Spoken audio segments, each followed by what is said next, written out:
तो प्रिय विद्यार्थियों, आइए स्टार्ट करते हैं ट्रेड थ्योरी फीटर का, जो कि इस रजिस्टर से हमने फर्स्ट चैप्टर जो है लिख चुके हैं। तो आज हम लिखेंगे सेकंड चैप्टर, जो कि फर्स्ट चैप्टर के अंदर हमने क्राफ्टमैन ट्रेनिंग स्कीम के बारे में लिखा था और इसको समझा भी था और इसको पढ़ा भी था। उसके बाद में ट्रेनिंग यानी प्रशिक्षण क्या होता है, इसके बारे में भी हमने लिख भी लिया है, समझ भी लिया है और इसको पढ़ भी लिया है। उसके बाद में हमने फीटर के बारे में लिखा था, फीटर की फुल फॉर्म। और आज हम लिखेंगे, समझेंगे और पढ़ेंगे what is the fitter, fitter क्या होता है। सबसे पहले आपको इस तरीके से फीटर लिखना है, उसके बाद में लिखना है इंट्रोडक्शन यानी परिचय।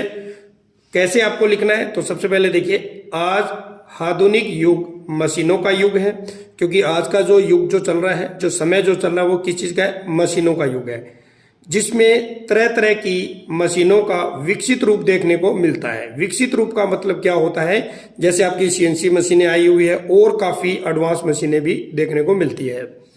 इसके अतिरिक्त घर घर में लघु उद्योग भी कार्यरत है, क्योंकि आजकल जो है छोटे छोटे लघु उद्योग घरों में लगे हुए हैं, छोटे छोटे कलपुर्जे घरों में भी बनाए जाते हैं।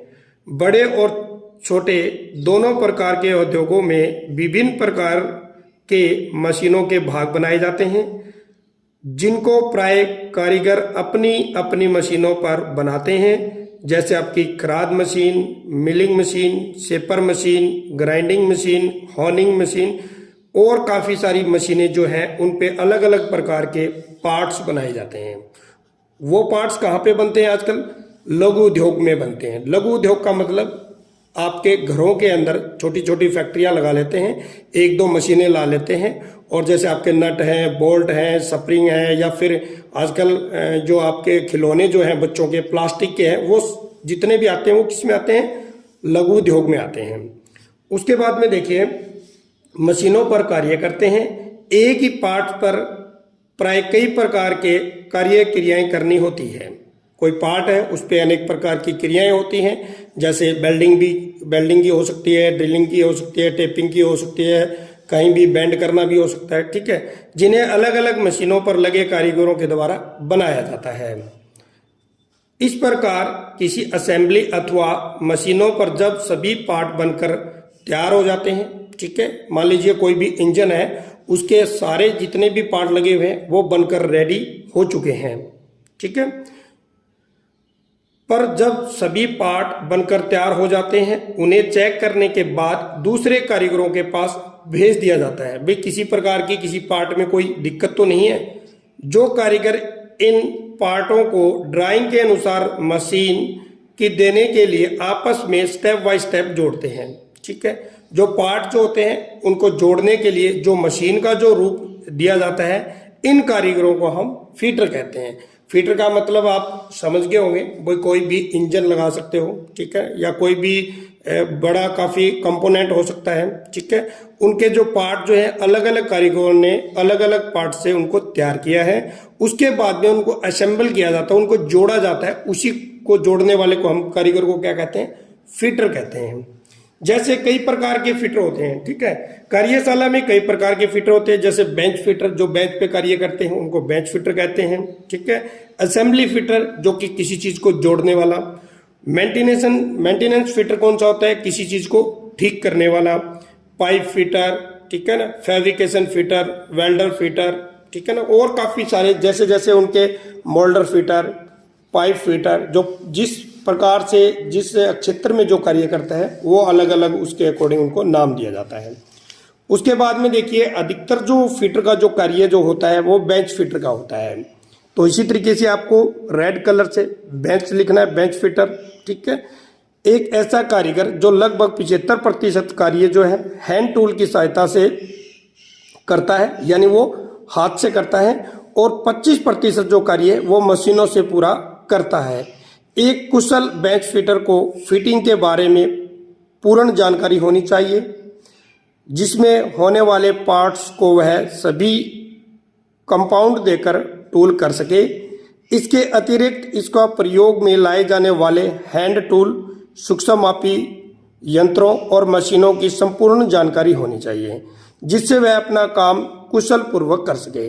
जो आपके बेंच फिटर होते हैं, जैसे आपको फिटर ट्रेड के अंदर सिखाया जाता है, जैसे माइक्रोमीटर के बारे में, वर्नियर कैलिपर के बारे में, वर्नियर हाइट गेज के बारे में, ड्राइंग कैसे पढ़ी जाती है, वो सारा जो कार्य जो सिखाया जाता है वो कौन सा फिटर होता है, वो आपका बेंच फिटर होता है या फिर असेंबली फिटर होता है। ज़्यादातर जो जॉब जो होती है बेंच फिटर की होती है, या फिर मेंटेनेंस डिपार्टमेंट में भी काफ़ी सारे बच्चे चले जाते हैं, या क्वालिटी में भी चले जाते हैं। उसके बाद में आपको लिखना है बेसिक ऑपरेशन, यानी जो आपकी क्रियाएं जो करनी होती है किसी भी पार्ट पे या किसी जॉब के ऊपर, वो कौन कौन सी होती है। सबसे पहले आपको लिखना है चेकिंग, इसी तरीके से इंग्लिश में लिखना है, उसके बाद में हिंदी में लिखना है ताकि आपको याद हो जाए। सबसे पहले हम चेकिंग, आपको आना चाहिए भी किस तरीके से किसी पार्ट को कैसे चेक किया जाता है। उसके बाद में मार्किंग आपको करनी आनी चाहिए भी मार्किंग कैसे की जाती है।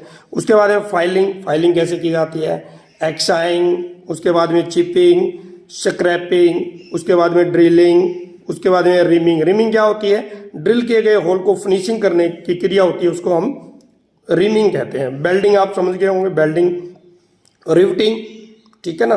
रिवेट का मतलब क्या होता है कि एक छोटा सा नरम धातु का टुकड़ा होता है, ठीक है, जो कि 2 या 2 से अधिक पार्टों को अस्थायी तौर पर जोड़ने के लिए रिवेट का प्रयोग किया जाता है। उसके बाद में क्या है, ग्राइंड करना, उसके बाद में सोल्डरिंग, ठीक है ना, उसके बाद ब्रेजिंग और फॉर्मिंग, थ्रेडिंग, ठीक है ना। ये क्रियाएं आपको ये आनी चाहिए और ये फिटर को सिखाई जाती है।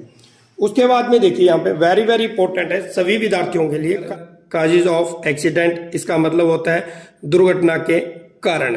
इसी तरीके से लिखना आपको इंट्रोडक्शन का मतलब होता है परिचय। तो कैसे लिखना है, ऐसी घटना जो अचानक किसी कारणवश या लापरवाही से और जिसमें जान और माल की हानि होती है, उस घटना को हम दुर्घटना कहते हैं।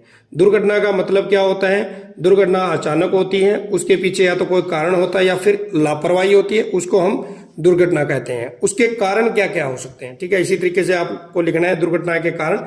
नंबर 1 पे देखिए, इग्नोरेंस का मतलब क्या होता है, अज्ञानता।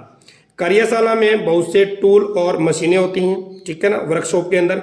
जब नए ट्रेनिंग कार्यशाला के अंदर जाते हैं तो उन मशीनों और औजारों को चलाने की कोशिश करते हैं, जबकि उन्हें उस मशीनरी के रूल के बारे में पूर्ण ज्ञान नहीं होता, जिसके कारण दुर्घटना होती है। जब भी आपको बताया जाता है जिस मशीन की आपको नॉलेज नहीं होती, जानकारी नहीं होती, उस मशीन को आपको नहीं चलाना होता है। अगर आप उसके साथ छेड़छाड़ कर सकते हो तो वहां पे आपके साथ कोई ना कोई दुर्घटना घट सकती है। उसके बाद में देखना है आपको, सेकंड पे हम पढ़ेंगे क्यूरोसिटी का मतलब होता है उत्सुकता या फिर जिज्ञासा, ठीक है ना। जब कोई नया ट्रेनिंग कार्यशाला में प्रवेश करता है तो उसे नई मशीनें देखकर चलाने की जल्दी होती है और उसी जल्दी में मशीन चला लेता है, जो कि दुर्घटना घट जाती है। कई बार जिज्ञासा तो उत्पन्न होती है, भी नई कोई चीज जो होती है उसको चलाने की कोशिश करते हैं, तो आपके अंदर उत्सुकता जरूरी है, लेकिन मशीनों के बारे में अगर आपको जानकारी अगर नहीं है तो उनको आपको नहीं चलाना है। नंबर 3 पे देखिए यहाँ पे ओवर कॉन्फिडेंस, अत्यधिक भरोसा आपके ऊपर, ठीक है।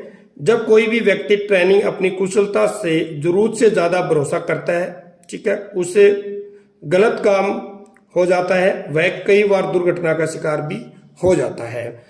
अपने आप के अंदर कभी भी ओवर कॉन्फिडेंस नहीं होना चाहिए, ठीक है ना। अगर मशीन के ऊपर अगर आप काम करते हो तो आप सोचते हो भी उसकी स्पीड बढ़ा देते हैं कई बार, ठीक है ना। आपको ये होता है भी कुछ नहीं होता है, लेकिन आपको ये नहीं पता भी कौन सा कंपोनेंट इसके ऊपर आपको लगाना होता है, फिर भी आप लगा देते हो, मशीन तेज गति से चलती है, तो उसमें भी दुर्घटना के आपके कारण रहते हैं। नंबर पढ़ेंगे 4 पे, लॉस ऑफ इंटरेस्टेड, ठीक है ना। इसमें यानी कार्य के अंदर आपकी रुचि नहीं है, नॉट इंटरेस्टेड, ठीक है।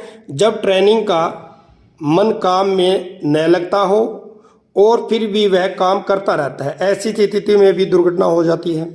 तो अगर आपकी काम करने की अगर रुचि नहीं है तब भी आपको काम नहीं करना होता है। काम वही अच्छा होता है जिसमें आप इंटरेस्टेड हैं। उसके बाद में देखिए नंबर 5 पे बैड प्लानिंग, गलत तरीके से योजना। यदि कार्यशाला में मशीनों के रख रखाव की गलत योजना है तो दुर्घटना घट सकती है। उसके बाद नंबर 6 पे देखिए रॉन्ग ड्रेस, अगर गलत पोशाक, ठीक है। यदि पैरों में हवाई चप्पल, ढीले कपड़े, ठीक है, बड़े लंबे बाल, टाई, घड़ी, अंगूठी इत्यादि पहने रखे हैं तब भी दुर्घटना हो सकती है। कोई भी मशीन पे अगर आप काम कर रहे हो तो ये जो चीजें इसमें बताई गई है, यानी गलत पोशाक, रॉन्ग ड्रेसेज अगर आपकी है, तब भी दुर्घटना घट सकती है। उसके बाद नंबर 7 पे देखिए, बैड लाइट अरेंजमेंट, लाइट का सही तरीके से प्रबंध न होना। यदि कार्यशाला में प्रकाश का प्रवेश या प्रबंध ठीक से न हो तो दुर्घटना घट सकती है। उसके बाद में देखिए 8 नंबर पे, डिसिप्लिन, अनुशासनहीनता।